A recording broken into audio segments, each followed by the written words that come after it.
Have you ever felt that your past defines your future? That no matter how hard you try, you can never escape the weight of your mistakes? Rahab's story shatters that belief. This isn't just the tale of a prostitute in a doomed city. No, this is a profound story of transformation, of grace, redemption, and the unstoppable power of faith. Rahab's journey took her from the shadows of a cursed city to the radiant light of God's purpose. Imagine this: a woman labeled by society as unworthy, yet chosen by God to play a pivotal role in the lineage of Jesus Christ. How did this happen? What was it that changed everything for her? Is there truly hope for those who feel like they are beyond redemption? As the walls of Jericho crumbled, heaven wasn't looking at Rahab's past, it was looking at her heart. In that moment, she wasn't just a woman of ill repute, she was a vessel of God's divine plan. How did this radical shift unfold? And what does her story teach us today? Keep reading, because what you're about to uncover will challenge everything you thought you knew about grace and transformation. And hey, if you believe that no one is beyond redemption, drop a 777 in the comments. Let's dive deep into this incredible story together. Ready? Let's take that first step into Rahab's life-changing journey. Rahab, how this prostitute became part of Jesus' bloodline. Joshua, the steadfast servant who rose to lead Israel after Moses, carried in his heart the heavy lessons etched by history. How could he ever forget what had happened 4 decades earlier? Back then, under the glaring sun of the wilderness, Moses had chosen 12 men, leaders from each tribe, to peer into the mysterious land of Canaan. Their feet had touched the soil of promise, but their hearts quivered when they saw giants roaming the hills. 10 of them returned burdened by dread, their voices cracking with terror. Only 2, Caleb and Joshua himself, had spoken with unwavering conviction. Caleb had declared before the whole assembly, "We should go up and take possession of the land, for we can certainly do it." Numbers 13:30. But the others recoiled, whispering, "We can't attack those people. They are stronger than we are." Numbers 13:31. Those faint-hearted words did more than stir fear. They sealed Israel's fate, pushing God's people into 40 years of wandering. Can you imagine standing on the brink of destiny, only to have it slip through your hands because of another's fear? How often today do we let someone else's doubts drown out the bold promises God has spoken over our own lives? Now, at last, Israel stood once more at the border of Canaan. The scent of its harvests drifted across the Jordan, almost close enough to taste. But this time, Joshua would not allow hesitation to steal what God had promised. Instead of sending 12 voices into the unknown, he dispatched only 2. Quietly, with no trumpet blast or solemn ceremony, these men crossed the Jordan under the shroud of night. No one knew of their mission, just the way Joshua wanted it. Jericho lay ahead of them like a sleeping beast, its massive walls coiled around the city like a serpent guarding its treasure. This was no fragile village to be swept aside. Its fortifications were legendary. 2 great walls built so thick that houses were carved right into them. Soldiers paced atop the ramparts, eyes trained to spot intruders. Could Israel hope to breach such a fortress without understanding its secrets first? Under the veil of darkness, the spies slipped through Jericho's gates, blending with traders and wanderers until they vanished into its tangled streets. Where should they hide? Where could strangers go unnoticed in a city ever watchful for foreign threats? Strangely enough, their feet carried them to a house wedged into the very wall they might one day have to bring down. This was the dwelling of Rahab, a woman known across Jericho by a profession many scorned, a prostitute. Doesn't it strike you as curious that God would steer his sacred plan through such an unexpected vessel? What if the very person you might dismiss today is the key to your tomorrow? The scriptures capture this moment with almost startling simplicity. Then Joshua, son of Nun, secretly sent 2 spies from Shittim. "Go, look over the land," he said, "especially Jericho." So they went and entered the house of a prostitute named Rahab and stayed there. Joshua 2:1. Who could have guessed that behind this ordinary door, history would bend? Even now, do you ever wonder how many destinies are quietly being rearranged behind doors the world passes by without a second glance? Perhaps your own story has twists yet to unfold in the most unlikely places. But for now, the spies had stepped inside Rahab's shadowed room, unaware of how their lives and all of Israel's future hung delicately in the balance. No one in Jericho would have guessed that 2 Israelite spies would dare to conceal themselves in such a place.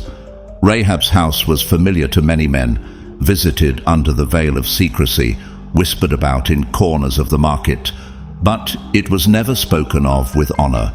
Could a refuge for shame become a sanctuary for God's secret plans? Yet here, in this unlikely shelter, the spies paused to catch their breath, unaware how swiftly danger was closing in on them. But Rahab was no ordinary woman. Though scorned by her neighbors, her ears were sharper than most. Rumors drifted through Jericho like desert sand, settling even in the dim recesses of her house. She had heard unsettling tales about a people who crossed the Red Sea on dry ground, about mighty kings east of the Jordan crushed under Israel's march. What must have stirred in her heart as whispers of God's power slipped beneath her door? Was it fear, or something more daring, hope that perhaps this God could do for her what no man ever had? News traveled fast, faster than even the spies anticipated. While they were still adjusting to the dim interior, the king of Jericho himself received word of strangers entering Rahab's dwelling. Suspicion flared like torches in the night, and he wasted no time. He dispatched his soldiers with strict orders to seize these intruders and drag them before his throne. Could you imagine the terror of being hunted through narrow streets, knowing every second might be your last?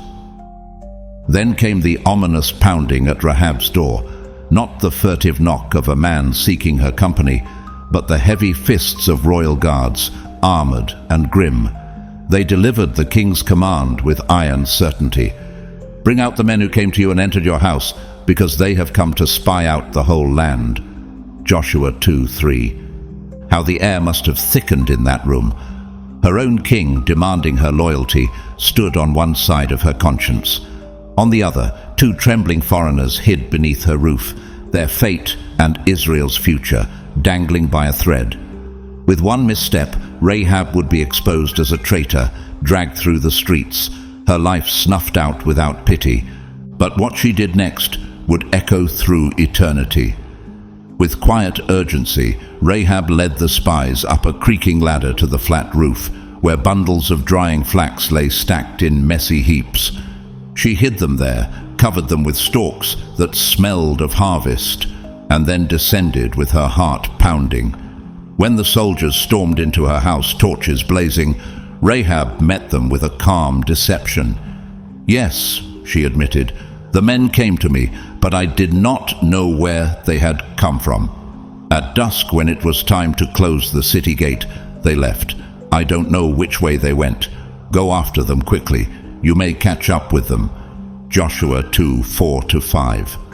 What courage, or was it desperation, glimmered in her eyes as she uttered those words? Without hesitation, the soldiers bolted from her home, racing toward the river, convinced they were hot on the spies' trail. In that breathless moment, Rahab's house fell silent again, but the weight of what she'd done pressed heavy on her chest. Why would a woman branded by her city's shame risk everything for 2 strangers from a people her own nation feared? What did Rahab truly believe about this God of Israel, whose fame had reached even the dim hallways of her house. Was it possible she longed for more than just survival, that she yearned for a different kind of rescue, one that could cleanse a lifetime of disgrace? Some might wonder if we too would stand so boldly under threat, if our own comfortable alliances were suddenly challenged by God's advancing purposes. Would we hide under the covers of caution or open the door to destiny, no matter how scandalous it might seem? In Rahab's quiet house, something unseen was awakening, something far beyond the reach of soldiers or kings.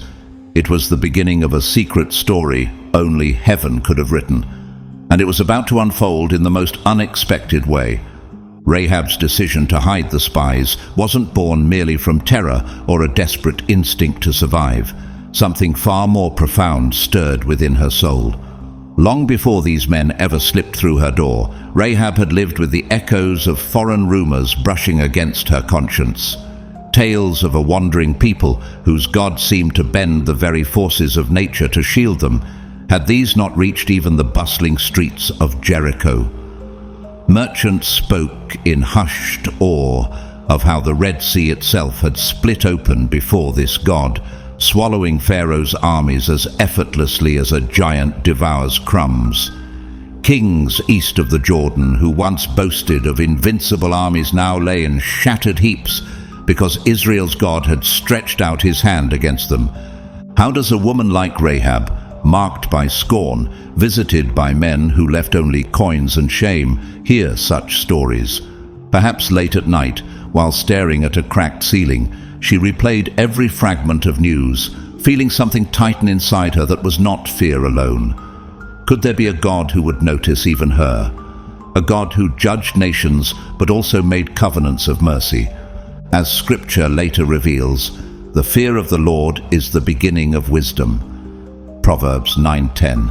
In Rahab's dimly lit house, that fear took root, not a cowering dread, but a trembling awe that began to bloom into faith. This faith was no longer a far-off curiosity. It became her refuge when everything else around her promised destruction. Still, would these spies trust the plea of a woman known only for selling herself? Would they see beyond her stained reputation to glimpse the desperate courage that drove her actions? Could they believe that hidden beneath layers of disgrace was a heart now tethered to the God they served? Rahab climbed the creaky steps back to her roof, each footstep a silent prayer. There, under bundles of flax, she found the two spies waiting, their eyes wide with uncertainty. But instead of whispering for them to flee, she spoke with startling boldness. Her voice did not shake. "Please," she urged them, "swear to me by the Lord that you will show kindness to my family, because I have shown kindness to you." Then came a torrent of raw vulnerability. She asked not just for her own life, but for all she held dear. "Give me a sure sign that you will spare the lives of my father and mother, my brothers and sisters, and all who belong to them, that you will save us from death." Joshua 2:12-13.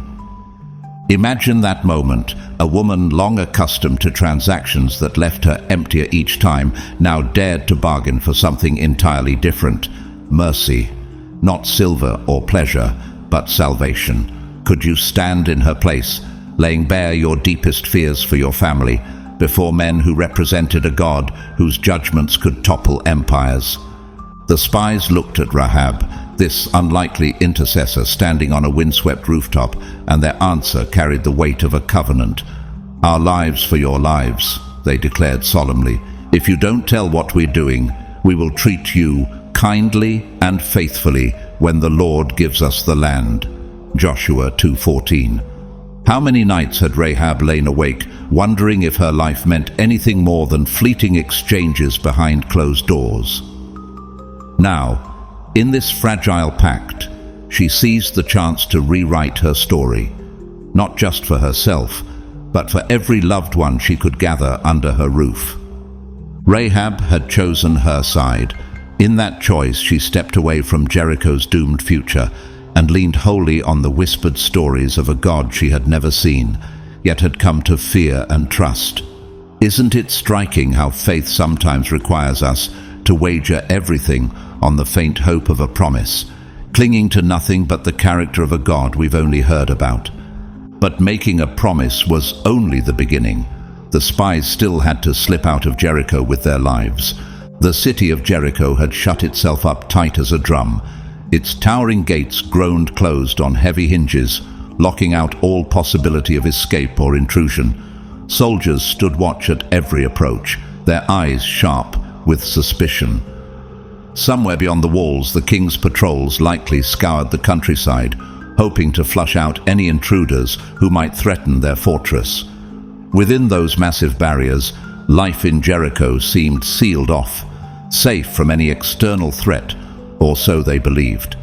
Inside one of the walls themselves was Rahab's home, a place once deemed risky because it perched right on the edge of the city's security. Could a house so vulnerable ever be considered a refuge? Yet by the strange sovereign weaving of God's hand, it became precisely the perfect point of escape. In a swirl of hurried preparation, Rahab rummaged through her belongings and pulled out a long scarlet rope.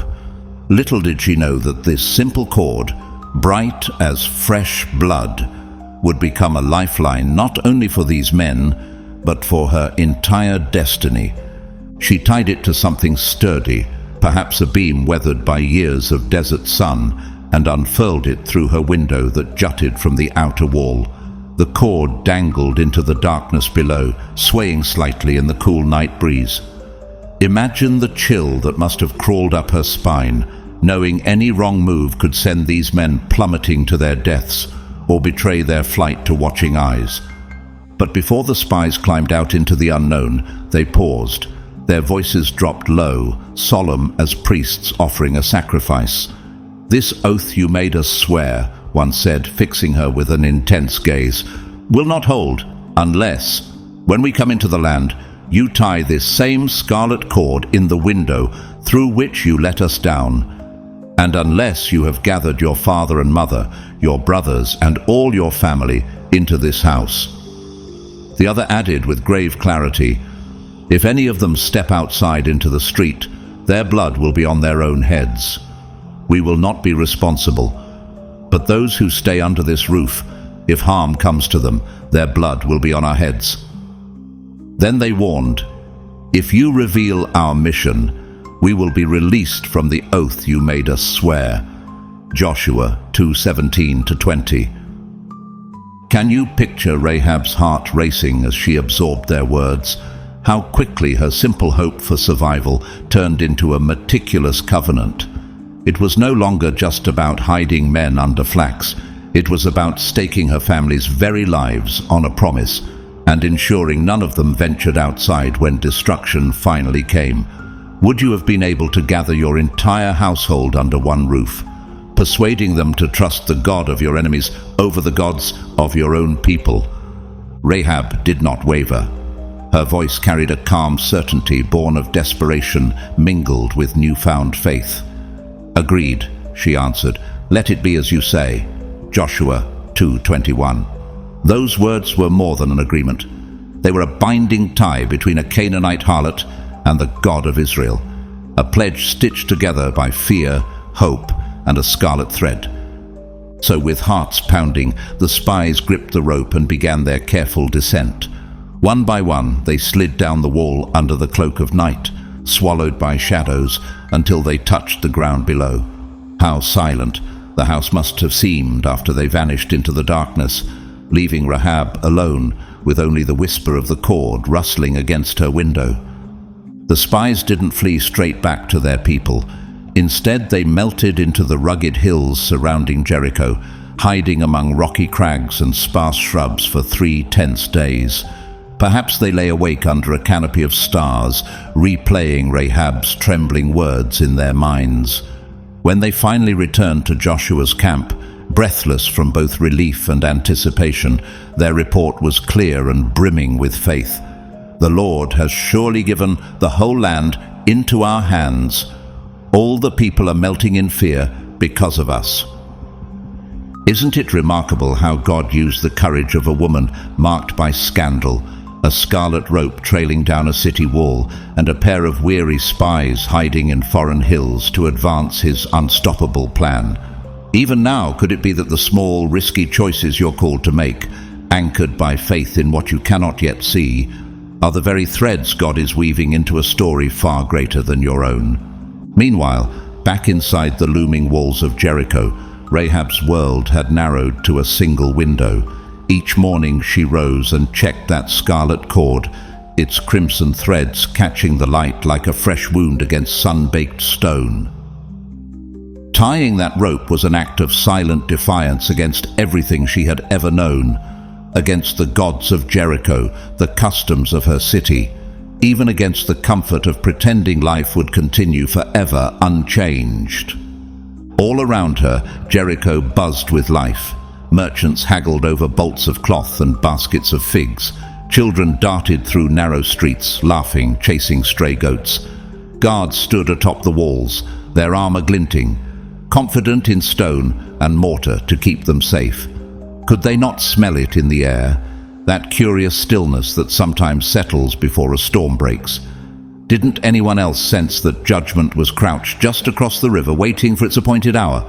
Or does familiarity always blind us to the danger that stalks just beyond our sight?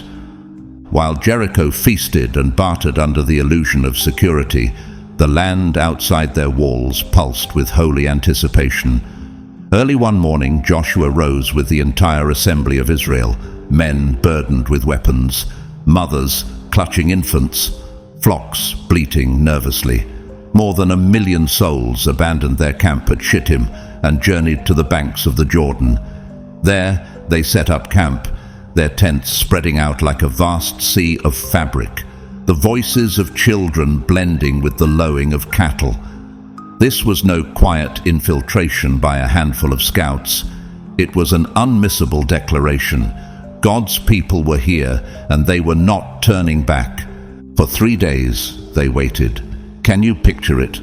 An ocean of anticipation stretched along the river's edge, campfires flickering under star-strewn nights, fathers whispering old stories to their sons of how God split seas and toppled kings. What must Rahab have thought each evening as she looked from her window at Jericho's bustling streets, clutching the hope that her scarlet cord might soon be her family's only refuge?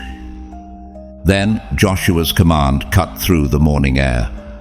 Consecrate yourselves, for tomorrow the Lord will do amazing things among you. Joshua 3:5. The gravity of his voice must have rippled through the tribes like a wind stirring tall grass. Could you have slept that night, knowing dawn might unveil a miracle or a battle that would decide everything? At Joshua's order, the priests lifted the Ark of the Covenant, a sacred chest of gold that cradled the tablets of God's law, and stepped out ahead of the people. As they approached the river, the Jordan mocked them with its swollen banks. It was spring, and the rains had swelled the river into a roaring flood that consumed trees and stones alike. Any ordinary army would have paused, debated, sought another season. But this was no ordinary campaign. As the feet of the priests touched the swirling waters, something impossible unfolded. The mighty river halted as if struck by an invisible hand. The waters coming down from above stood and rose up in a heap. Joshua 3:16, opening a path of dry earth where just moments before there had been only turbulence and death. The entire nation stepped forward, children clinging to mothers, old men leaning on staffs, warriors scanning the horizon. Their sandals pressed into dust that moments earlier lay drowned beneath unstoppable currents. Was it not the same God who had peeled back the Red Sea for their parents 40 years before? Had the stories Rahab overheard not proven true in this very moment? And as Israel crossed to the other side, God's voice stirred Joshua again. He chose 12 men, one from each tribe, and told them to reach down into the riverbed and gather 12 heavy stones, rocks plucked from a place that by all natural logic should still have been buried under water. These were to become a memorial, a pile of silent witnesses testifying to generations yet unborn that the God of Israel commands rivers as effortlessly as he humbles kings. Can you see how even then God was weaving remembrance into their deliverance? How often do we fail to mark the places where God's power has met our helplessness, leaving no monument for our children to see? Yet, as Israel piled those stones on the far bank, Rahab still watched from her wall in Jericho, her heart surely pounding with questions. When would these people come for her city? And when they did, would that simple scarlet cord truly be enough to shield everything she loved? On the 10th day of the first month, Israel finally broke camp by the river's edge and moved up from the Jordan. Their countless footsteps carved trails through the wilderness until they reached a place called Gilgal, on the eastern border of Jericho. There, in the midst of tents and dust and anticipation, Joshua ordered the 12 men to bring forward the heavy stones they had heaved from the riverbed. With care, he set them up as a standing memorial, a circle of rugged witnesses to the day God had made a flooded river stand still so his people could cross on dry ground. He gathered the Israelites around these stones and spoke words that would echo for generations. In the future, when your children look up at you with wide eyes and ask, "What do these stones mean?" you will tell them, "It was here that Israel crossed the Jordan on dry ground." Joshua 4:21-22. Can you imagine being one of those fathers years later, standing by that silent pile of rocks, feeling your heart swell as you explain to your son or daughter how mighty the Lord had been to their people? But just across the plain, Jericho watched.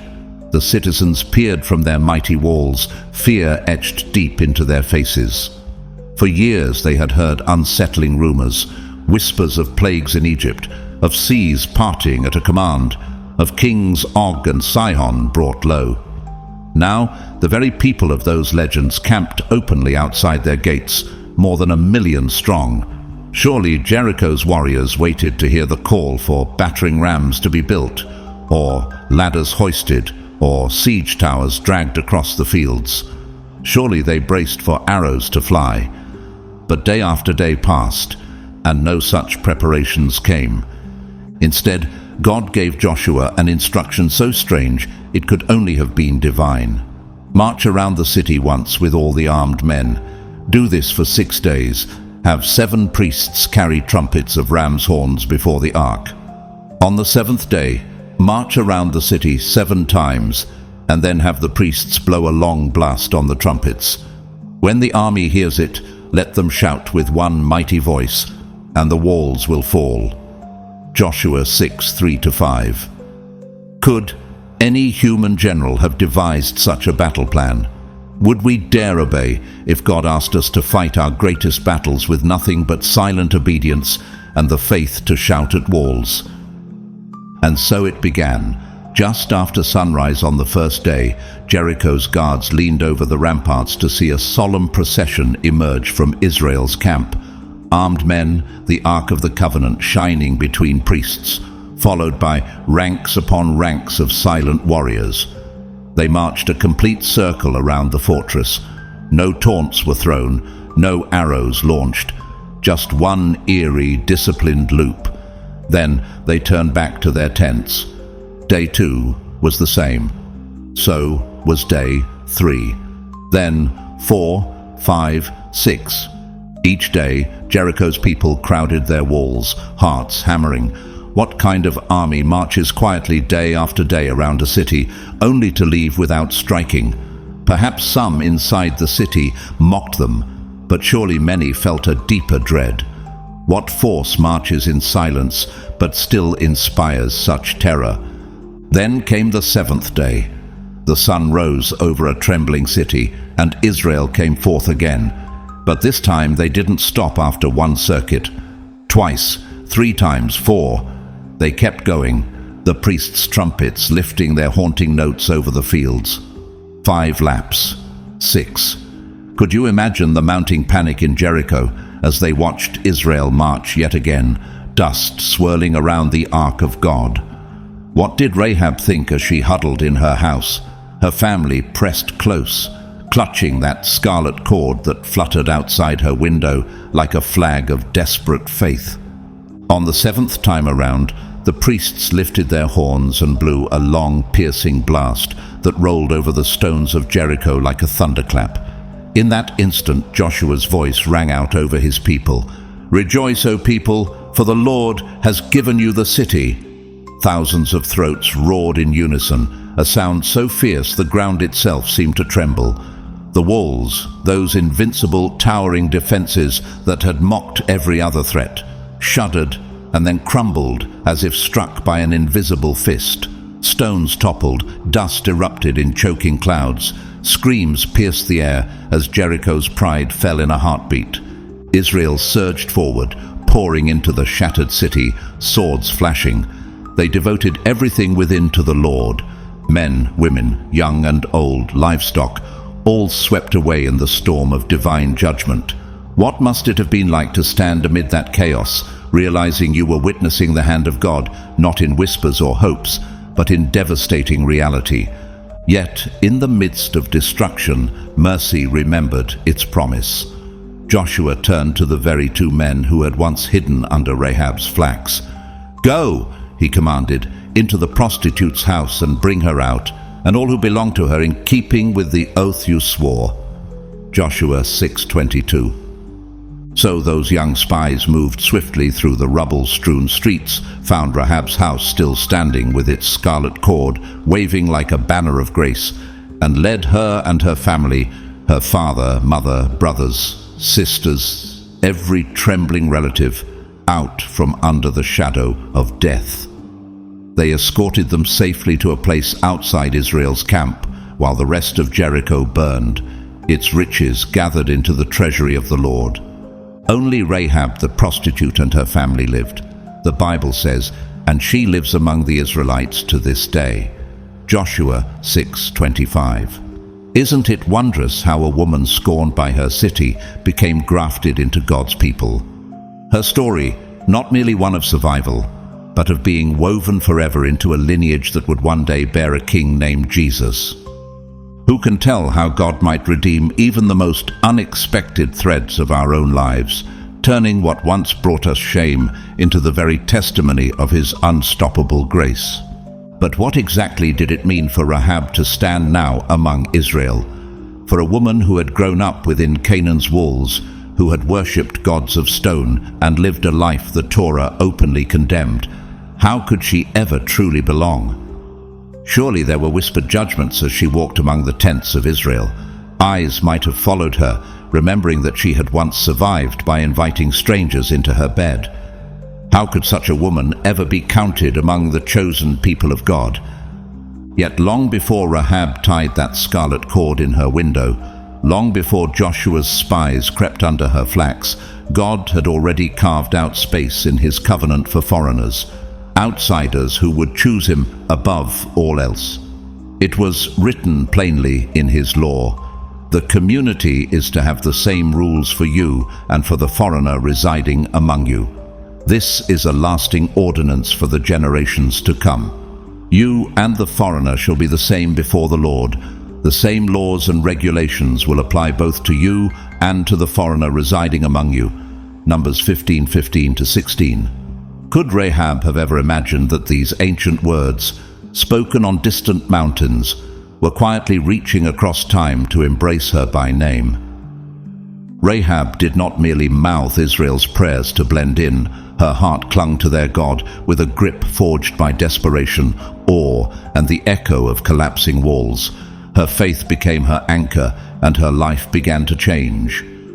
What must it have been like for her to cast aside old idols, to learn new customs, to walk into the camp of Israel not as a harlot of Jericho, but as a redeemed daughter under the wings of the Almighty? And then something even more astonishing unfolded. Rahab's days were no longer spent in hushed rooms behind veils and coin exchanges. Among the tribe of Judah lived a man named Salmon, a noble son of Israel who had witnessed firsthand the miracles that brought them into Canaan. Could anyone have predicted he would look upon Rahab, whose past was whispered about under breath, and see not shame but radiant courage, that he would see beyond the scars of her history and recognize the fearless faith that had saved his people's spies, that had dared to trust God's promises above her own fears? What did Rahab think when Salmon first spoke kindly to her? Did she tremble, half expecting rejection, or did she already sense that God was writing a story too wondrous to fit within the narrow boundaries of her old life? They married, and from that unexpected union came a son named Boaz, a man whose own story of grace would echo through generations, for Boaz would one day marry Ruth, another foreign woman drawn by the light of Israel's God. Together Boaz and Ruth would bear Obed, who fathered Jesse, who fathered King David, Israel's greatest poet-warrior, the man after God's own heart.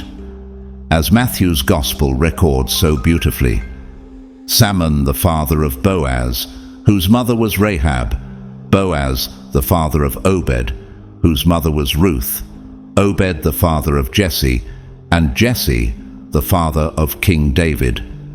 Matthew 1:5-6. Can you feel the quiet thunder of that lineage? A woman once branded by her city's scorn became a matriarch in the very bloodline that would bring forth the Messiah. Her name was etched forever into the genealogy of Jesus Christ. Isn't it breathtaking how God wove together stories of outsiders, of women thought unworthy by the world's standards, to fulfill his most glorious promise? Perhaps somewhere in Rahab's lifetime, under the gentle hush of night, she looked at Salmon beside her, felt Boaz's small hand slip into hers, and marveled at the grace that had carried her from the ruins of Jericho to the heartbeat of Israel. Who knows what prayers she whispered under her breath? Could we not stand with her even now, awed by a God who takes what is broken, foreign and flawed, and by sheer love folds it into the very story of redemption? Rahab, once a Canaanite woman bound by the shadows of her city's gods and the weight of her own reputation, had become something entirely unexpected, a mother within the sacred covenant family of Israel. Her journey was not simply an intriguing twist in the annals of Israel's history. It was the very pulse of God's redemptive plan, woven to heal the shattered, to gather in the outcast, and to rewrite destinies that the world had long dismissed as lost causes. Think of it, this woman, whose doors had once opened to strangers for reasons that brought only shame, now opened her heart and her future to the God of heaven, staking everything on promises she had only heard whispered from afar. Isn't there something breathtaking in that? Her story reveals a holy pattern stretching across Scripture. God delights in reaching into dark corners to rescue those the world would rather forget. Rahab's legacy did not end simply because her bloodline led to kings. Her true monument stands in the realm of faith itself. Why does the Bible hold her up as a beacon? Was it just because she happened to hide 2 spies? Or was it because she clung to God's word before she ever saw a single stone of Jericho's wall tremble? She trusted in his might when the city's towers still stood unbroken. She dared to believe he was who he said he was, long before victory could be proven by any earthly measure.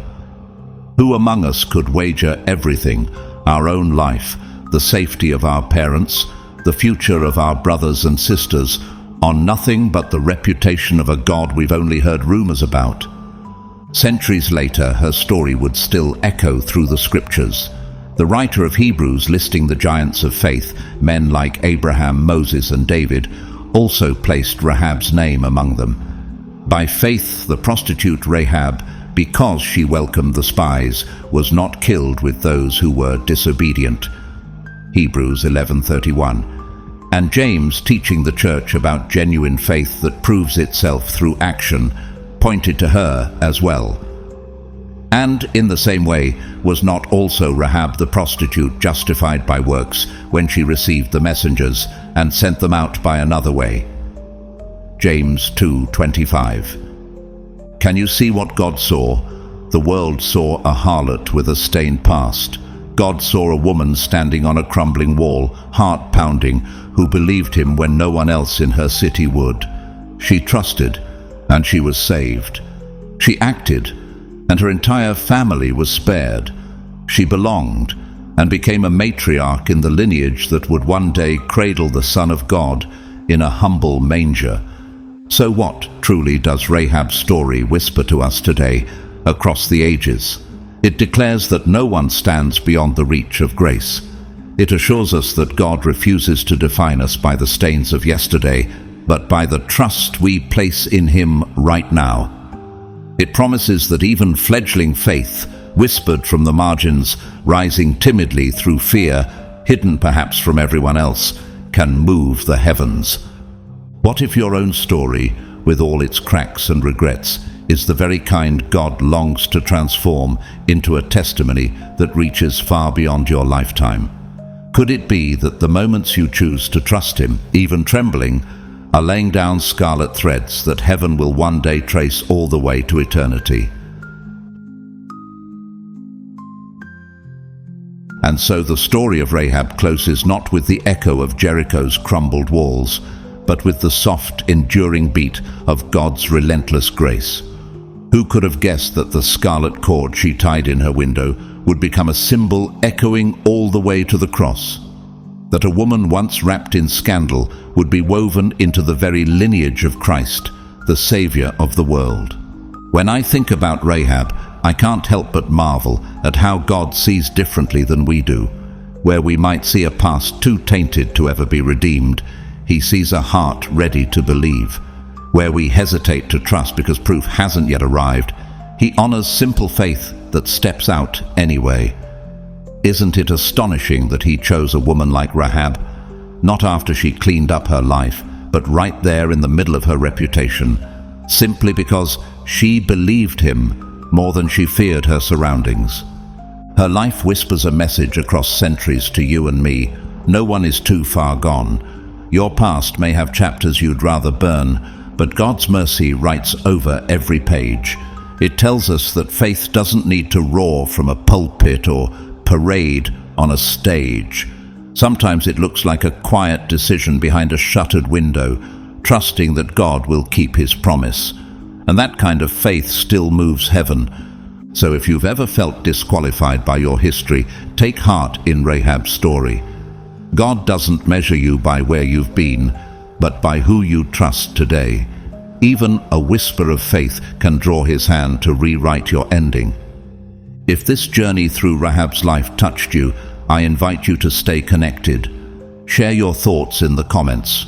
Maybe drop a 777 if you believe God still redeems the most unlikely stories. It would mean so much if you liked this video, subscribed, and shared it with someone who needs to hear that grace reaches deeper than any past. Thank you for spending this time here with me. May the same God who honored Rahab's scarlet cord honor the quiet faith in your heart, and bless you and your family beyond what you can imagine.